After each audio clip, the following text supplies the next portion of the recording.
Durante muito tempo, a expectativa era simplesmente viver mais. Hoje, o desafio é outro: viver mais e viver melhor.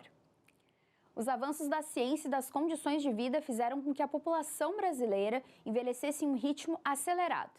Atualmente, cerca de 36 milhões de brasileiros têm 60 anos ou mais. E esse é um número que aumenta em torno de 1 milhão e 100 mil pessoas a cada ano.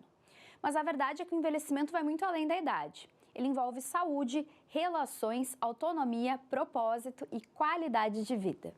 Também exige que a sociedade deixe de enxergar a velhice apenas pelas limitações e passe a reconhecer o potencial e a experiência de quem chegou a essa etapa da vida. É sobre um envelhecimento ativo, saudável e cheio de possibilidades que nós vamos conversar hoje no Faça a Diferença.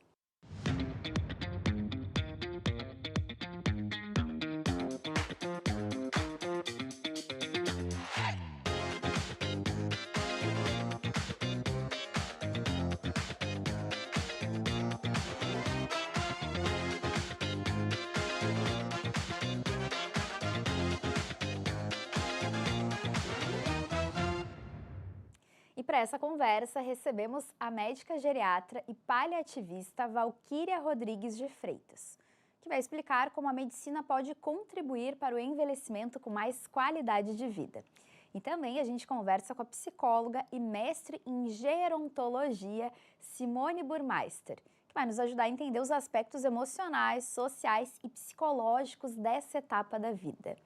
Sejam muito bem-vindas, gurias. Prazer tê-las aqui para falar sobre um assunto que diz respeito a todos nós, porque se a gente não tá lá na terceira idade, como chamam, a gente vai chegar lá em algum momento.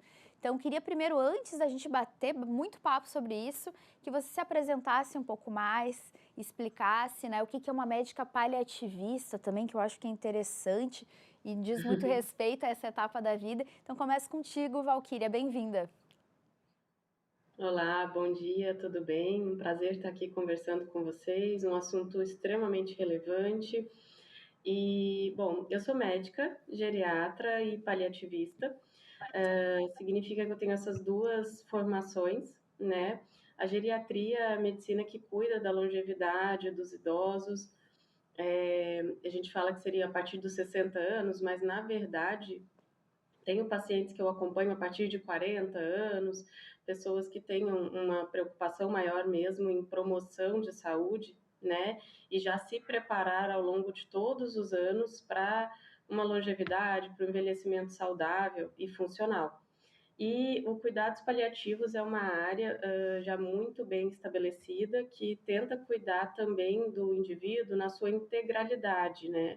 Cuidar dos aspectos psicológicos, dos aspectos sociais, dos valores que essa pessoa tem, que a família tenha, e sempre tentar preservar a dignidade da pessoa, ter um enfoque maior no cuidado, né? E no controle de sintomas, né?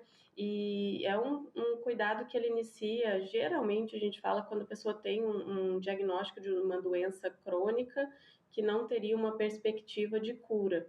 Mas é um cuidado que ele tem que iniciar o quanto antes para a gente poder realmente oferecer o melhor cuidado, o plano de cuidado para essa pessoa, para ela enfrentar todas as adversidades, as questões que podem surgir ao longo dessa trajetória de uma doença, né? Mas a gente cuida tudo isso, a gente cuida desde o diagnóstico, todo o processo, a gente cuida até na fase ativa de final de vida e depois do final de vida também, no processo do luto.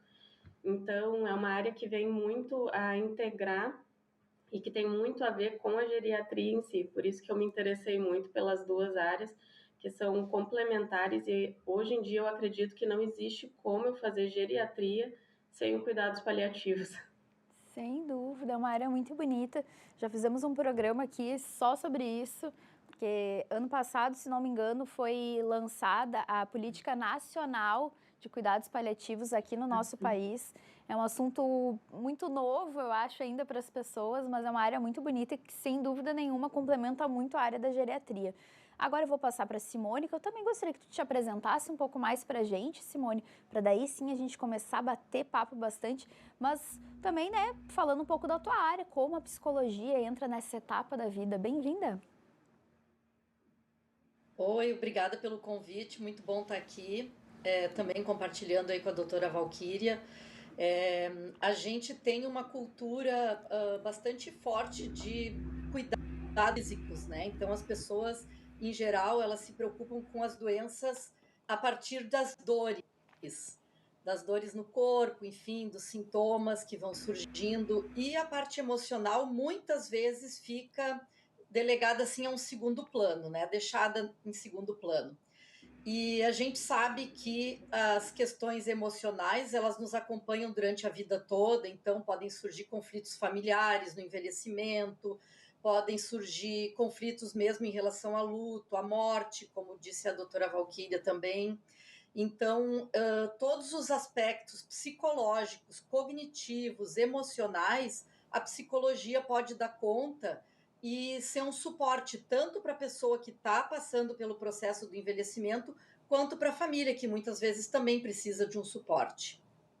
Sem dúvida, vamos falar sobre isso, né? Cuidar de quem cuida também, que eu acho que é fundamental. Eu já vou pegar a Valquíria, porque tu já antecipou um assunto que eu ia te perguntar. Em que momento a gente deve buscar um geriatra? Daí tu já fala que a partir dos 40 ali tu já tem pacientes nessa idade. Então é ideal que a gente procure já com antecedência para tentar se preparar. É isso? Que na verdade todo mundo acha que o geriatra ele entra só quando surge um problema, uma doença, quando já tem mais de 60, 70 anos. É claro que a gente está preparado e pronto para esse momento também, mas o que a gente vê cada vez mais com o aumento da expectativa de vida é que a gente tem que pensar no envelhecimento todos os dias. A gente está envelhecendo desde o momento que a gente nasce. Então, por que a gente vai deixar para pensar e se preocupar nisso só lá no futuro ou quando surgir algum problema? Então, a gente tenta trabalhar, e a medicina tem atuado muito nisso, na prevenção e na promoção de saúde. O que significa que a gente tem que pensar desde o início, né? Tentar cuidar o quanto antes, pensar em todos os fatores que estão envolvidos e se cuidar desde cedo.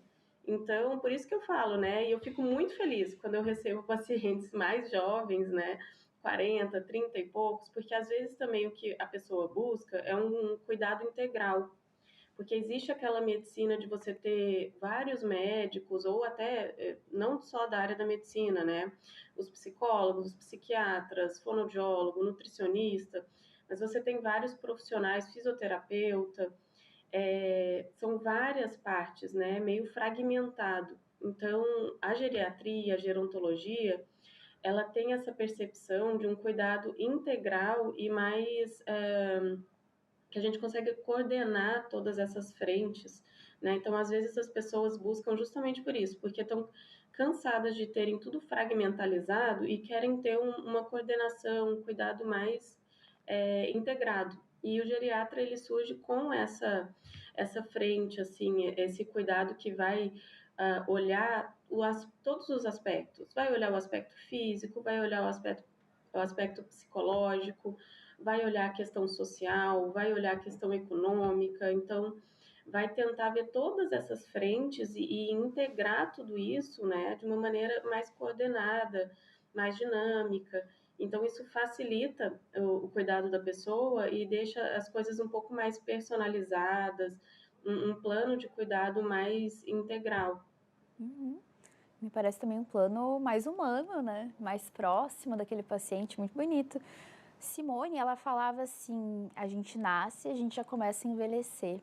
E daí eu fiquei pensando, é difícil envelhecer quando a gente tem esse estalo assim que a gente acordou e eu estou envelhecendo aqui enquanto converso com vocês.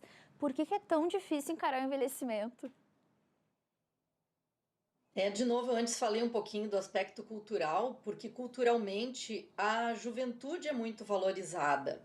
Então, a gente quer viver muito, mas quando os cientistas, os pesquisadores, a medicina, a tecnologia investiu na possibilidade do ser humano viver mais, ninguém contou para a gente que a gente ia viver mais envelhecendo, né? As pessoas tinham uma expectativa falsa, lógico, uma fantasia, de viver muito, mas viver como elas estavam, né? Num determinado momento da vida ali, talvez por volta dos 30 ou 40 anos. Então é difícil envelhecer e ver algumas perdas que a gente tem, desde a necessidade de colocar um óculos que vai modificar a percepção de vocês em relação a mim, que não nasci de óculos, né? Até a questão da beleza, da força física, das capacidades cognitivas. Então, existe um medo, não só uma questão estética, mas um medo também das perdas que a velhice pode trazer. E uma associação também da velhice com o fim da vida, que é uma associação que não está errada, porque, enfim, se a gente não morreu em outras etapas da vida e está tendo a possibilidade de envelhecer, é ótimo, né? Mas a gente sabe, então, que vai ser na velhice que a gente vai morrer. E essa finitude também traz um certo medo, uma certa preocupação. E aí as pessoas enxergam a velhice como uma fase negativa, de declínio, de morte. E na psicologia, então, a gente tenta trabalhar justamente a mudança desse conceito, porque a velhice passou a ser uma fase da nossa vida, né? Com essa longevidade, a gente hoje pode viver a velhice com qualidade de vida. Então, a psicologia trabalha bastante com esse enfoque. Não, e enquanto tu falava, eu fiquei pensando, a mulher, o homem de 60 anos hoje é totalmente diferente do homem da mulher de 60 anos de 20 anos atrás, não vou dizer nem muitos anos atrás. Mudou muito, a expectativa de vida aumentou muito mais, e eu acho que a ideia de todo mundo é tentar chegar nessa idade um pouco mais saudável, né? Buscar viver essa etapa de uma forma mais tranquila, mais saudável. Daí jogo para ti, Valquíria. O que vocês avaliam assim para dizer essa pessoa está bem na idade dela? Quais são esses pilares assim que indicam que essa pessoa está vivendo uma velhice saudável? Não, é muito interessante isso, que a gente vai conversando e eu vou me lembrando de questões do consultório, de experiências, né? E eu tenho visto isso mesmo, pessoas que buscam com 50, 60 anos, ou até um pouco mais jovens, e que a pessoa já tem uma formação e ela já está vendo que eu tenho uma perspectiva maior de vida, de trabalho, e que estão já buscando outras formações, tanto assim de faculdade, de curso superior, sabe, e se especializando em outras áreas para atuar em outras funções. Então, realmente, assim, não acabou, né? Tem muita coisa a se viver, tem muita coisa a se aprender, a descobrir, a desenvolver. Não só dessa parte produtiva, de trabalho, de ganho financeiro, mas de ganho pessoal, né, de aprendizado, de desenvolvimento. Então, eu fico cada vez mais feliz de ver isso, não só por ver isso nos pacientes, mas de ver isso na gente também, na nossa perspectiva de que, poxa, eu tenho muito o que viver, o que aprender, o que desenvolver, então a gente está sempre em curso, sempre querendo conhecer mais coisas, e a gente ter isso claro, né, que o que a gente pensa como um envelhecimento saudável, bem sucedido? A gente pensa muito em funcionalidade, em autonomia e independência, que são dois conceitos muito importantes, né? A pessoa que consegue preservar a sua autonomia, que é a sua capacidade de decisão, e a sua independência no sentido mesmo de ter condições de realizar coisas, seja da parte motora, de locomoção, de se deslocar para resolver coisas. Então, é isso que a gente tenta preservar. Acho que são dois pilares que, junto com esses pilares, a gente tem inúmeros outros fatores, que aí seria, né, essa questão da cognição, da questão emocional que vem junto, que é fundamental, né? Aí vem a parte da força, né? Da força mesmo, da capacidade motora, de locomoção, de movimentos, de equilíbrio. Então, dois pilares que eles são envoltos por inúmeras outras questões que a gente tenta preservar e manter da melhor maneira possível. Não, daí tu vai me dizer uma coisa que todo médico, profissional da saúde que vem aqui fala. Atividade física, né, Valquíria? Sim, a gente fala mesmo e parece que é uma coisa repetitiva, mas é a maior verdade que a gente tem, né? As pessoas buscam, às vezes, procuram perguntando a respeito de medicamento, de vitamina, de suplemento, a gente se depara com isso todos os dias. Mas existem coisas que elas não vêm dentro de uma cápsula, dentro de um comprimido. E uma das coisas que a gente mais vê em todos os estudos clínicos, em todas as pesquisas e que segue sendo muito frequente é o benefício da atividade física para fortalecimento muscular, para redução de risco cardiovascular, para melhora da capacidade motora, de locomoção, de equilíbrio, de coordenação motora e extrapola muito essa questão física. A atividade física, ela surge também como um ganho muito grande cognitivo. Uma das poucas coisas que realmente fizeram sentido e diferença na questão de atrasar o desenvolvimento de um declínio cognitivo, uma demência, uma síndrome demencial, ou até na questão de prevenir o início ou retardar a progressão, é a atividade física. Então, não tem como a gente falar de longevidade, de promoção de saúde, sem falar de atividade física. Não, é impressionante, mas acho que todos os profissionais de saúde que passam pelo Faça a Diferença falam. Alimentação e atividade física, atividade física. Muitos falam também, especialmente na musculação, né, que os músculos são fundamentais para evitar a sarcopenia, que é uma doença que eu já ouvi falar e eu fico pensando assim, eu só faço atividade física para não ter sarcopenia no futuro. Pesquisem aí que vocês vão saber mais, depois a Valquíria nos explica. Mas quero jogar para ti também, Simone, porque se a gente faz atividade física, especialmente, né, para atividade para o corpo, óbvio que com benefícios na saúde mental, o que a gente pode fazer já desde agora para ter uma cabeça um pouquinho melhor lá mais adiante? Bom, atividade física. No consultório de psicologia, a gente também fala da atividade física, que é fundamental, né?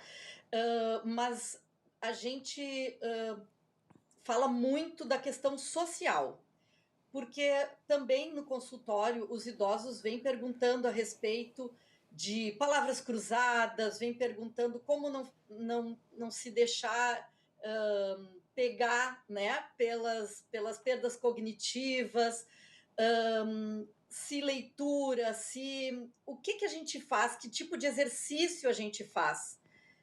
E também as pesquisas têm mostrado que o principal fator de saúde mental e cognitiva são as relações sociais. Porque não adianta, por exemplo, eu ler um livro, mas se eu estou isolado dentro de casa, se eu não tenho amizades, se eu não troco as informações que eu li, eu não estou exercitando de verdade o meu cérebro. Eventualmente, eu até estou passando só os olhos em cima daquelas páginas e não estou absorvendo. No momento em que eu participo de um clube do livro, ou que eu tenho amigos que eu indico e eles me indicam livros, a gente troca, então a gente vai ter que lembrar daquele título, vai ter que lembrar do conteúdo daquele livro. Olha, lê esse aqui, que é um suspense super bacana. Então, isso exige que a gente exercite o nosso cérebro. As relações sociais são fundamentais. Ela seria o equivalente, talvez, ao que tu falava da musculação, atividade física, no campo do emocional e do mental. É um exercício muito importante. O isolamento, ele causa depressão. A depressão é um dos fatores que causa esquecimento também. A gente deposita muito nessa questão das demências, do Alzheimer. As pessoas ficam muito assustadas, estou esquecido, mas por vezes é uma depressão, é o isolamento, é a falta de contato que deixa a pessoa mais introspectiva, mais com ela mesma. Então isso vai fazendo com que ela perca atenção no mundo e, por consequência, também não. Ou melhor, por consequência, também tem esquecimentos. Porque um dos fatores que nos faz não gravar as coisas é a falta de atenção. Então, a comunicação nos exercita a atenção e a memória. Uhum. Vou jogar de novo para a Valquíria, porque enquanto tu falava, ela concordava com absolutamente tudo que tu dizia. Gostaria que tu complementasse e falasse brevemente o que é sarcopenia, porque eu só soltei uma doença assim do nada, então tu nos explica o que é sarcopenia, que eu sei que é uma coisa bem delicada. Contigo, Valquíria. Sim, mas até para complementar o que a Simone falou, que é muito importante, que é uma coisa extremamente importante, tanto que essa questão da participação social, ela faz parte da nossa avaliação geriátrica ampla. A gente tem que incluir isso sempre. A gente tem essa questão muito comum do isolamento social, da pessoa ficar parada em casa, não ter contato com outras pessoas, vai se isolando, vai ficando triste, e é uma questão assim, causa e consequência, né? Tanto que quando a gente avalia uma pessoa que chega com uma queixa de memória, de perda de raciocínio, a gente sempre investiga primeiro a questão emocional. A gente sempre tenta descartar que exista algo de depressão, de ansiedade, de alguma outra questão psicológica antes de fazer qualquer outro teste cognitivo, porque isso às vezes influencia e muito. E se a gente não detecta, não faz esse diagnóstico, não faz esse tratamento, não adianta a gente querer pensar nas questões cognitivas, porque a gente vai estar errando.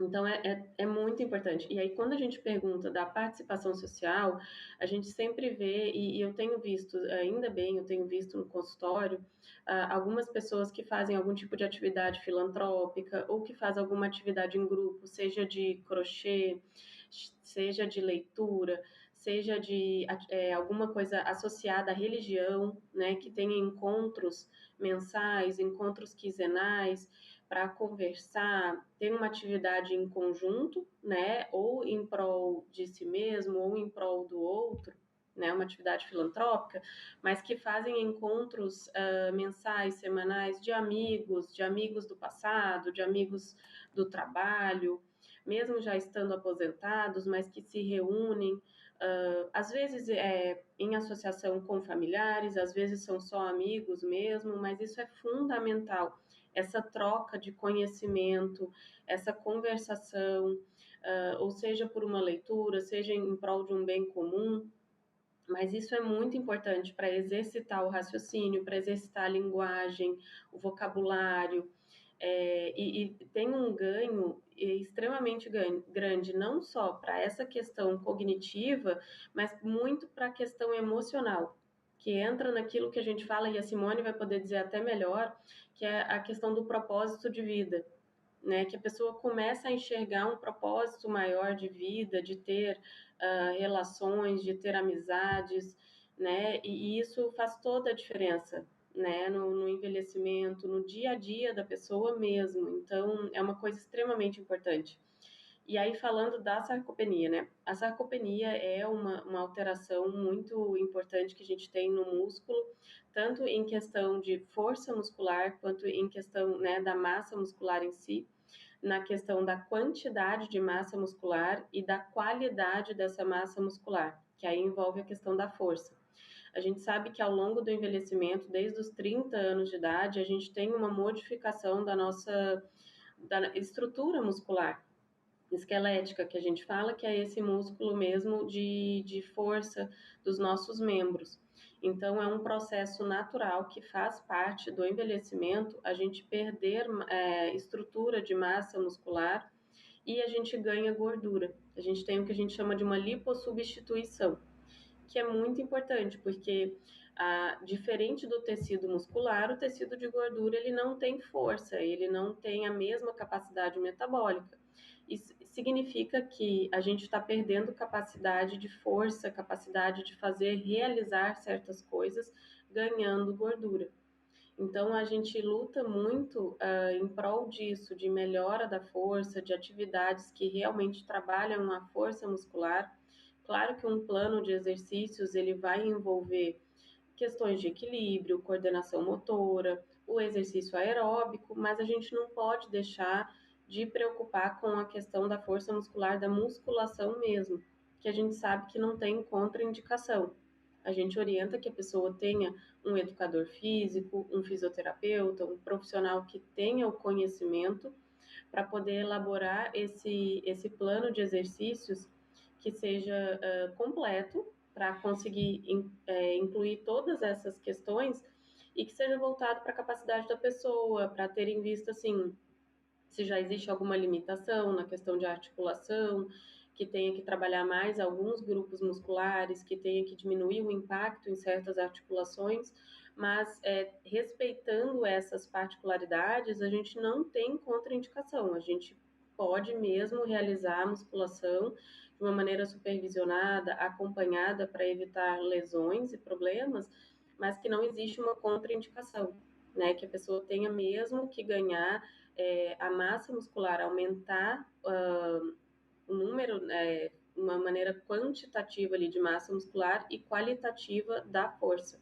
que isso significa autonomia, independência. Isso significa a pessoa ter capacidade de levantar e sentar da cadeira, da pessoa ter capacidade de se locomover. E a gente não está querendo dizer assim de se tornar um atleta.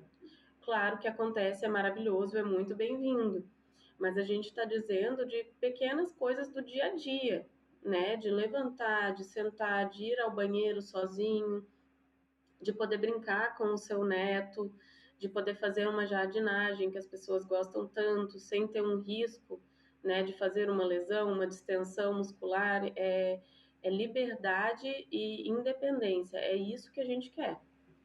Não, perfeito.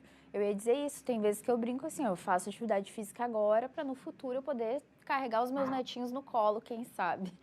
Bom, a gente vai seguir aqui porque o Brasil está mudando e essa transformação já faz parte do nosso dia a dia. Pela primeira vez, o número de pessoas idosas superou o de jovens aqui no país. Mas o que significa na prática isso? E por que a população brasileira está envelhecendo tão rápido? É sobre esse assunto que a Raquel Teixeira fala agora. Vamos conferir. E aí, pessoal do Faça, tudo certo? Por acaso vocês sabiam que há mais idosos que jovens no Brasil? Essa mudança foi registrada pelo IBGE em 2023, quando o percentual da população idosa de 15,6% ultrapassou os 14,8% dos que têm entre 15 e 24 anos. Mas você deve estar se perguntando, o que isso significa? No período de 2000 a 2023, a proporção de idosos, que são aqueles com 60 anos ou mais, na população brasileira quase duplicou, subindo de 8,7% para 15,6%. Em pouco mais de 2 décadas, a população com 60 anos ou mais passou de 15,2 milhões para 33 milhões de pessoas. Isso significa que, mais ou menos daqui a 45 anos, os brasileiros com mais de 60 anos deverão corresponder a cerca de 37,8% da população do país. Ou seja, 75,3 milhões de pessoas idosas. Essa projeção do IBGE alerta que não há muito tempo para o Brasil adaptar as suas políticas públicas ao envelhecimento acelerado da população, visto que, de acordo com a ONU, o Brasil já é a 6ª nação com maior número de idosos do mundo. Mas então, por que isso acontece? Bem, a população está envelhecendo devido à combinação de 2 fatores principais: o aumento da expectativa de vida, já que as pessoas vivem mais, e a queda das taxas de fecundidade. As famílias estão tendo menos filhos. Esse fenômeno é chamado de transição demográfica. E esse cenário é impulsionado por uma série de transformações sociais, médicas e econômicas. Além disso, as famílias começaram a ter menos filhos.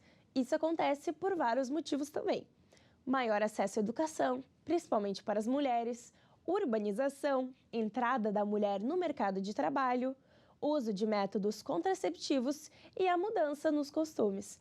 Logo, a natalidade começou a cair, acompanhando a mortalidade. Assim, o crescimento populacional fica mais lento e controlado, com cada vez mais pessoas idosas. Temática bem interessante, né? Era isso por hoje. Até a próxima! Tá Aí, então, é aquela pirâmide que a gente aprendia no colégio, né, das idades, que ela está invertendo agora. E a gente tem visto isso diariamente, né, com o aumento da expectativa de vida. A gente já vai voltar a conversar, gurias, mas agora a gente vai para um rápido intervalo e volta na sequência com mais Faça a Diferença.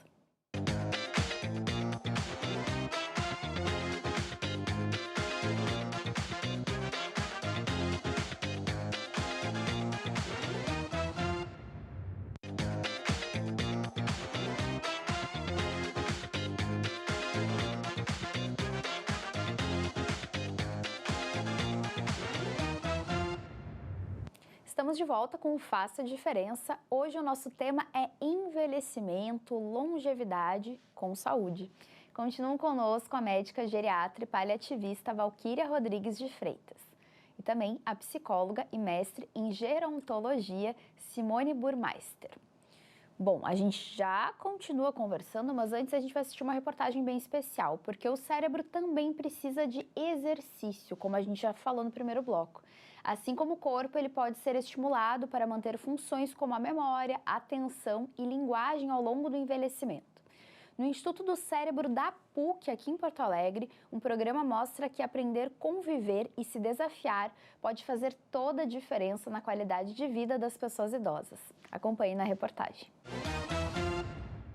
A gente envelhece e o corpo começa a dar sinais. É preciso se manter ativo, incluir exercícios físicos na rotina. Mas e quando o cérebro começa a dar sinais? Ter que lembrar de compromissos, lembrar onde deixou os objetos na casa. Isso pratica as nossas habilidades cognitivas. E poder estimulá-las faz com que a gente envelheça com mais autonomia. Entre desafios intelectuais e lúdicos, pessoas com mais de 60 anos se reúnem toda semana para trabalhar funções como memória, linguagem e atenção. Que além de promover estimulação da cognição, busca propiciar a interação social. Então, são encontros que são realizados em grupos semanalmente. A gente utiliza estímulo verbal, visual, auditivo, né? Esse multidomínios é importante para estimular a cognição. Então, nenhuma edição se repete. Então, o indivíduo pode fazer uma edição e se matricular novamente na edição seguinte. As atividades são sempre diferentes e o nível de desafio é crescente. Que eles fazem exercícios muito variados, né? Atividades variadas, coordenação motora, de atenção, de raciocínio, trabalhos manuais, jogos. Grande parte dos idosos que chegaram ali não foi por acaso. Por mais que não seja necessária requisição médica ou algum pré-requisito para participar, foi através de uma consulta que eles conheceram o programa. Cheguei até aqui no Mente Ativa através de uma consulta médica, para recomendação médica para ativar bem o cérebro, para fazer novas amizades, para propiciar a lógica das atividades. Eu fui consultar uma neurologista, né, porque eu estava com, assim, muita perda de memória e também não dormia, tinha insônia. 60% dos casos de demência são por fatores modificáveis. E existem 14 fatores de risco que são associados ao esquecimento, como alto colesterol LDL, uso de álcool, tabagismo, obesidade e isolamento social. Na verdade, a gente pode iniciar, né, a nossa prevenção cognitiva já bem antes, né? Antes de chegar nos 60 mais, né? Já durante ao longo da vida, a gente já tem que pensar nesses recursos que são fatores preveníveis, né? Então, questão da alimentação, da atividade física, o grupo, né? Ter um bom convívio social, né? Cuidar dos fatores de risco cardiovasculares também. Então, isso pode ser ao longo da vida, né? E claro que a pessoa, quando está já numa fase de idoso, né? Tem que estimular mais ainda, né? Pensar que não pode parar, né? Além da atividade física, fazer também a atividade cognitiva como uma coisa de prevenção mesmo, né? E tem algo da sua rotina que a senhora percebe que mudou bastante desde que começou a vir para o programa? Para começar, a memória melhorou bastante. Já fui fazer um teste na neurologista, ela ficou impressionada com o ganho que eu tive. Isso aí, então só recomendo. Onde eu vou, eu falo do grupo e estou sempre indicando, né? Eu digo, vão procurar, porque depois dos 60 a coisa fica difícil. Já estou com 76, né? Então, se eu soubesse disso antes, teria sido bem melhor. Além do estímulo cognitivo, com atividades manuais, exercícios matemáticos, música, dança e jogos, outro fator é determinante: a interação social. Ela funciona como uma aliada na melhora da qualidade de vida e bem-estar. E a senhora já reparou alguma diferença desde que começou? A mente bem ativa. Mas a possibilidade de fazer esse encontro, de ter esse encontro com o pessoal já é uma alegria, porque os programas da gente vão se limitando. Então, o fato de pessoas com a mesma idade, aproximadas, né, mesmos interesses, coisas em comuns, isso só traz alegria para nós. Porque eu me encontro mais ativo, mais lógico, mais perspicaz, porque em política tu tem uma atividade sempre de estudar o próximo, e aqui tu tem a forma de aproximar com o próximo, dividir dificuldades, de proporcionar os teus conhecimentos com os conhecimentos dos outros, e a mente vai se ativando.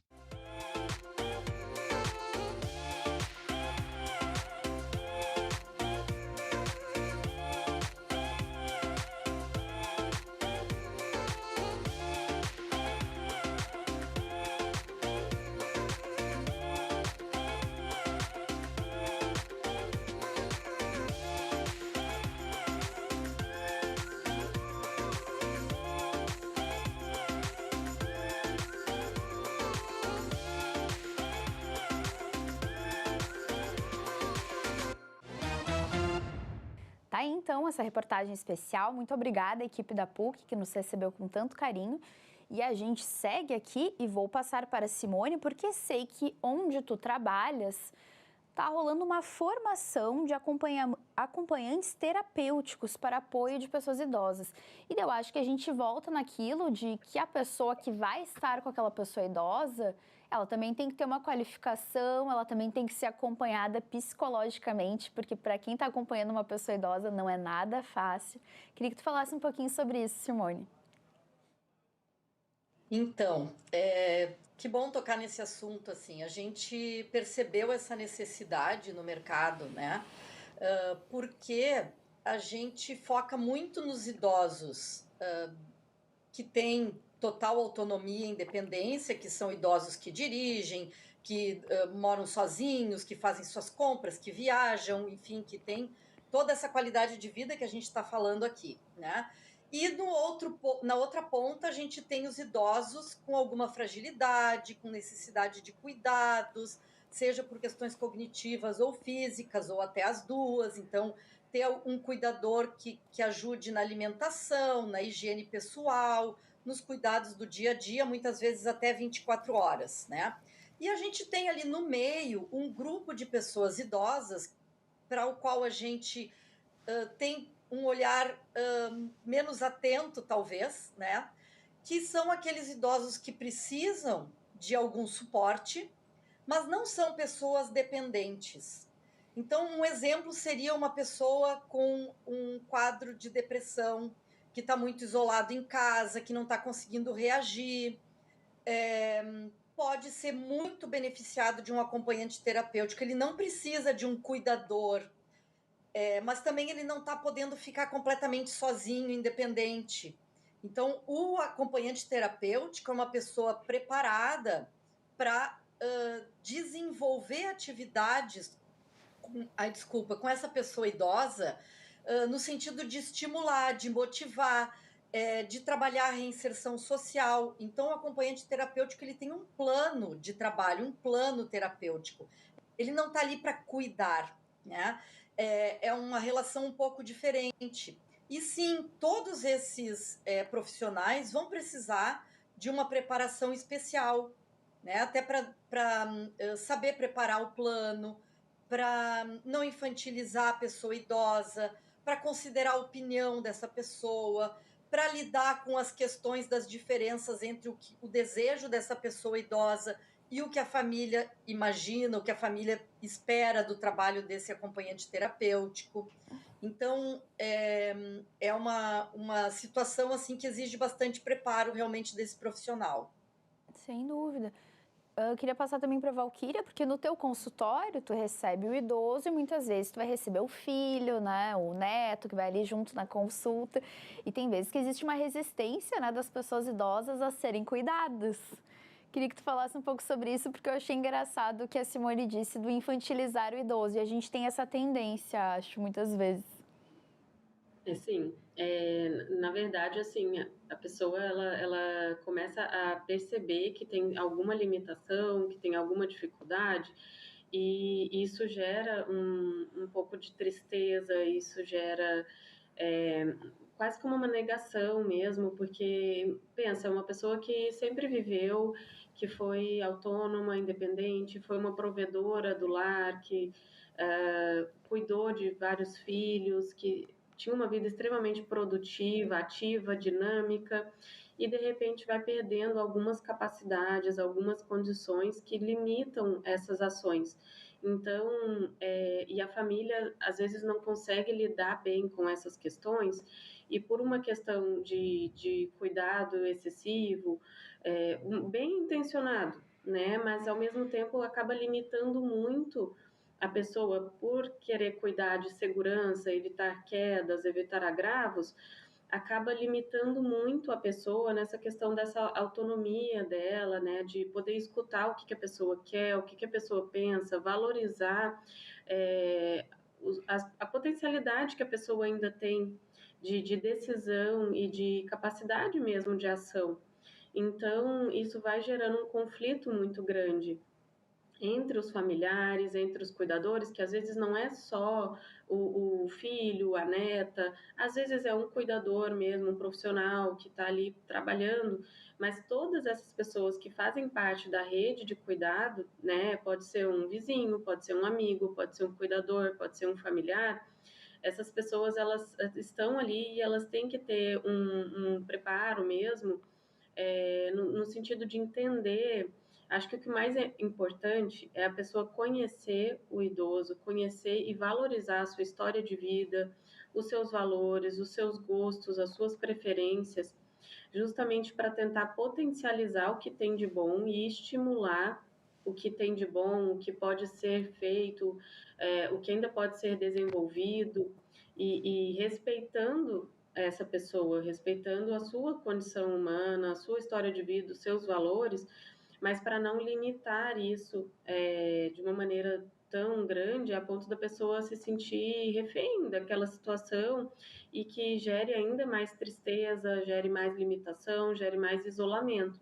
Então, isso que a Simone falou, eu achei fantástico, porque é um profissional novo que tem esse conhecimento, que tem esse preparo e que vai conseguir estimular a pessoa nas suas potencialidades, tanto cognitivas, motoras, né, na sua capacidade de realização de coisas, mas de uma maneira dinâmica, de uma maneira construtiva. Então, isso é excelente, não só para a pessoa, como para essa rede de cuidado enxergar e entender tudo que a pessoa tem ainda de capacidades que a gente pode desenvolver, que a gente pode estimular de uma maneira construtiva, né? Não só restritivo, de limitar, de conter, de, né, privar a pessoa de certas coisas, mas tentar estimular isso de uma maneira saudável, de uma maneira segura, né?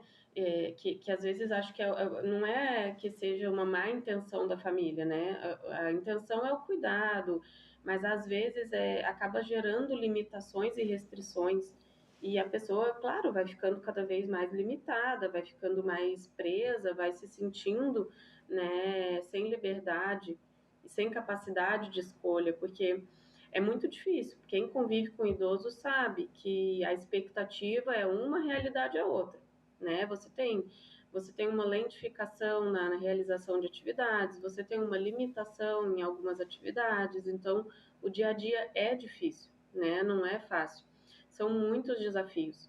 Mas quando a gente tenta incluir a pessoa, que eu acho que é isso que a Simone falou, que é um profissional que ele é preparado, que ele vai incluir a pessoa no plano de cuidado, né? Que às vezes a gente monta, né, a própria família ou outros profissionais da saúde montam um plano de cuidado que ele é muito bonito, ele é muito completo, mas esquece que a pessoa está ali dentro. A pessoa tem que participar desse plano de cuidado, né? A pessoa é o nosso foco de atenção, então tem que ser uma coisa que inclua as preferências, as decisões, os valores da pessoa que a gente está cuidando, né?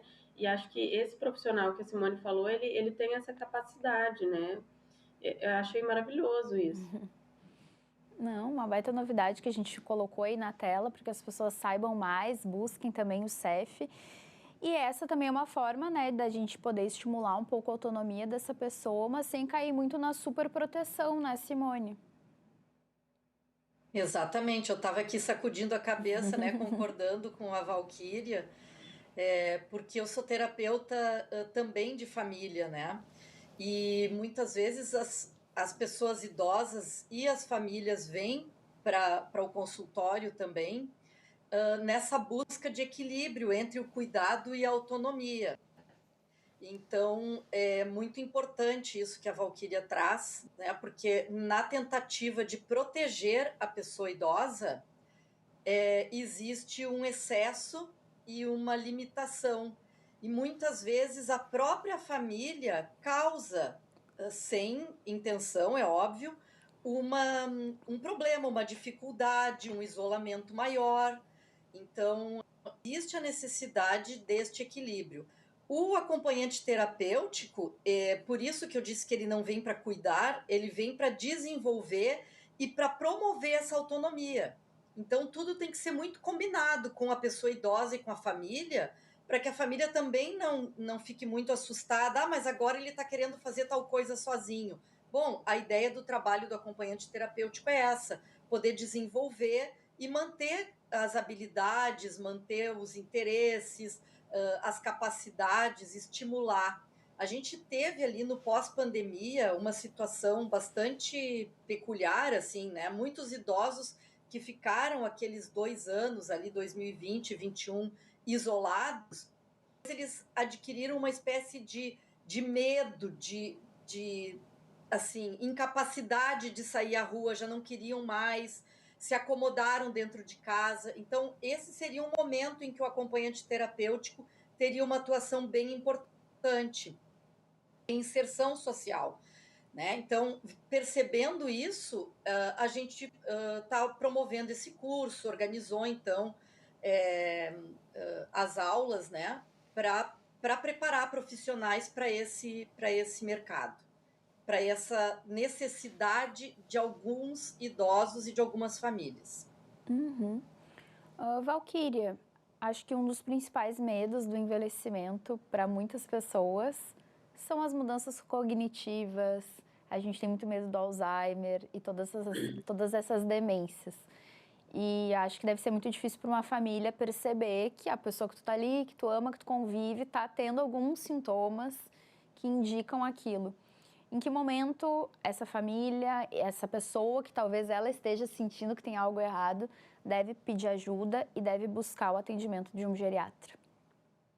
Então, no processo do envelhecimento, a gente tem parte de alterações que são esperadas, né, que fazem parte do processo, e tem outras que não, que já significariam um problema, uma patologia, né?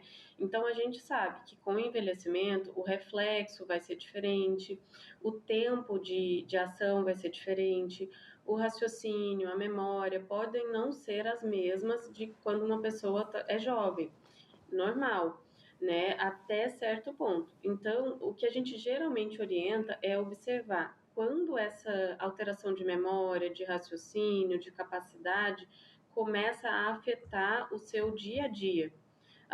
Começa a prejudicar a sua qualidade de vida, começa a afetar atividades do dia a dia, daí passa a ser algo que precisa ser investigado. Porque às vezes é um relato, né, apenas um relato pessoal ou familiar, mas que ainda não chegou a gerar um transtorno, uma dificuldade, uma limitação. Então a gente observa, né, pode ser só um declínio cognitivo, uma questão leve, A partir do momento que aquilo ali já está prejudicando o seu dia a dia, a sua atividade, a sua realização de algumas coisas, passa a ser um sinal de alerta de que a gente tenha que realmente entender e investigar o que está acontecendo, porque às vezes é uma questão que pode ser secundária a alguma outra condição, como a gente falou da depressão, da ansiedade, então pode vir secundário a algum distúrbio, mas pode ser primário também nesse sentido de uma doença neurodegenerativa. E só consultando mesmo um profissional, um especialista, para conseguir identificar se é algo real, né? Se não é só um relato, se de fato é alguma coisa, se é um distúrbio secundário ou primário. Sem dúvida. Simone, agora rapidamente queria falar um pouco sobre etarismo, que é algo que passou a falar muito mais, né, com a expectativa de vida aumentando, que é aquele preconceito com pessoas idosas, e a gente vai conviver com isso cada vez mais, porque as pessoas idosas, elas estão ativas, elas estão trabalhando, elas estão nos locais de trabalho, nos mercados de trabalho. Como é que tu recebe isso no teu consultório? Como é que tu sente esse movimento? É uma questão bem importante e uma das últimas aí, talvez, das questões de preconceito que se fala, né? Então, já se falou muito sobre preconceito com cor, com raça, com deficiências, enfim, com a sexualidade. E agora está se falando, então, do preconceito com a idade, que sempre existiu, né? Talvez não em todas as culturas, mas na cultura ocidental acho que sempre foi um pouco presente, na questão, por exemplo, de excluir do mercado de trabalho pessoas a partir dos 50 anos. Né? E quando a gente fala de excluir, é porque acabam que as demissões são maiores nessa faixa etária, a pessoa que está procurando emprego, ela já não é vista com as mesmas competências e habilidades, então tem mais dificuldade de se reinserir no mercado de trabalho. Tudo isso faz parte do etarismo.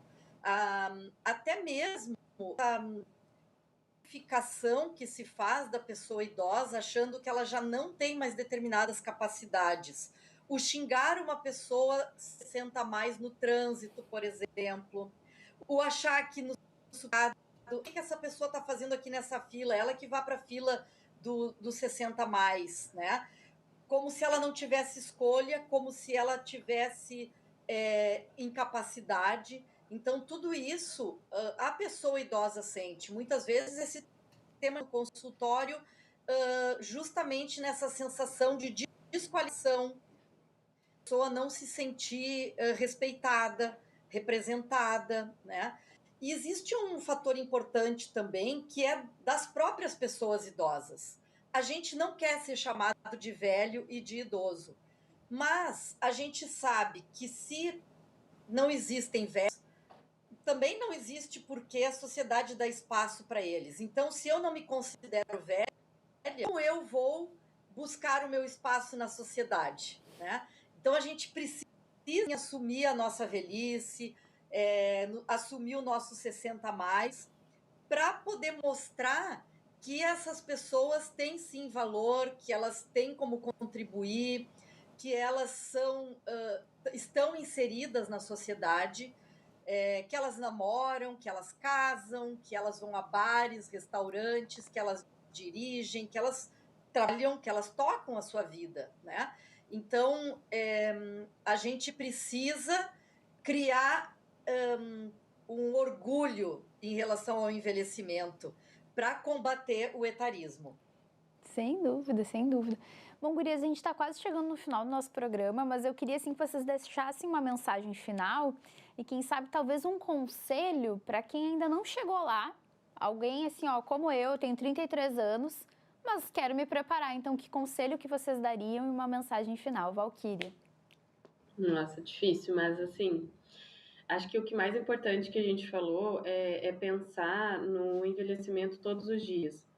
Pensar que isso faz parte da nossa vida, é uma fase da vida, e quando a gente pensa nisso todos os dias, acho que já é uma maneira da gente valorizar a idade, os idosos e a gente mesmo, tentando trazer isso do orgulho, Porque se a gente acha só que é uma coisa distante, que é para o outro, a gente acaba só imaginando como algo longe da gente e que a gente não tenha que se preocupar. E a partir do momento que a gente assume que isso faz parte da vida, que é a nossa realidade, a gente começa a se preparar, a se cuidar e a valorizar as pessoas e eu ter o orgulho disso. Se a pessoa chegou a certa idade, se ela é um idoso, que bom, significa que ela passou por tudo isso e é só quem conseguiu passar por todas as fases da vida que é um idoso. Então, isso é um mérito da pessoa, a gente tem que ter orgulho disso, a gente tem que valorizar